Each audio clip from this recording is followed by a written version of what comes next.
महान यूनानी दार्शनिक सोक्रेटिस एक ऐसे शख्स थे जिन्होंने अपने दृष्टिकोण से जीवन की एक अलग सी पहलू दिखाई।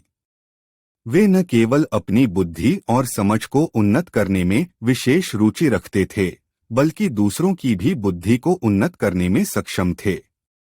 एक दिन उन्होंने एक आदमी को उनके दोस्त के पास भेजा जो बहुत ही बुद्धिमान था।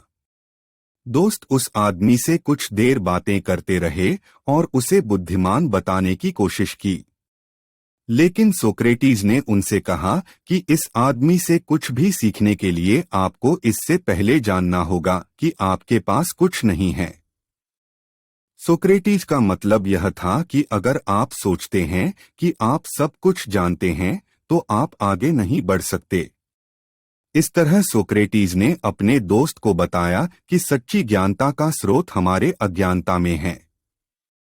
वह जिन लोगों के द्वारा आदर्श के रूप में समझा जाता है, उनके पास आमतौर पर अधिक ज्ञान नहीं होता।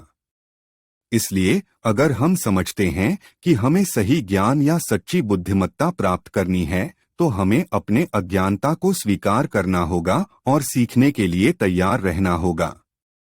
आज के दौर में भी हमें इस बात का अधिक ध्यान देना चाहिए कि सच्ची ज्ञानता हमें अपनी अज्ञानता को स्वीकार करने और सीखने के लिए तैयार रहने के लिए उत्तेजित करती है।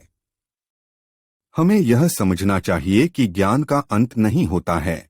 हमेशा कुछ नया सीखने और अपनी बुद्धिमत्ता को उन्नत करने का प्रयास करना होगा।